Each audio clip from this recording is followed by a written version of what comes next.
প্রমোশনের জন্য চাই অভিনব আইডিয়া, আর তাই ডাক পড়ল কোবরার। সেই কোবরা হাতে নিয়ে গলায় জড়িয়ে ছবি ভিডিও দিয়েছিলেন জনপ্রিয় অভিনেত্রী। সেই ভিডিওই বিপদ ডেকে আনলো। গ্রেফতার করা হলো অভিনেত্রী শ্রুতি উলফত সহ আরো 4 জনকে। নাগার্জুন এক যোদ্ধা।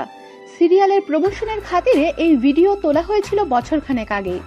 কোবরার মতো সংরক্ষিত প্রাণীকে কাজে লাগানো, ছবি তোলা ইত্যাদি বন্যপ্রাণী আইনে নিষিদ্ধ। ফলত অভিনেত্রী ও সিরিয়ালের প্রযোজকদের বিরুদ্ধে অভিযোগ দায়ের করা হয়েছিল। বহু দর্শকের তরফেও অভিযোগ জানানো হয়েছিল।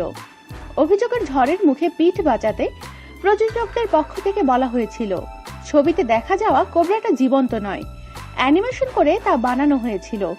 যদিও তাদের এ যুক্তি টোপে ঢোকেনি। ফরেনসিক রিপোর্ট হাতে পাওয়ার পরই গ্রেফতার করা হয় ওই অভিনেত্রীকে। পাশাপাশি গ্রেফতার করা হয়েছে সিরিয়ালের আরো এক অভিনেতা ও 2 প্রযোজককে। যদিও এক ভারতীয় সংবাদ মাধ্যমের দাবি, গ্রেফতারির খবর অস্বীকার করেছেন অভিনেত্রী। তার দাবি, যেহেতু তিনি কোবরার ভিডিও সোশ্যাল মিডিয়ায় দিয়েছিলেন, তাই তাকে বয়ান দিতে ডাকা হয়েছিল। দায়িত্বশীল নাগরিক হিসেবে তিনি তার বক্তব্য জানিয়ে এসেছেন।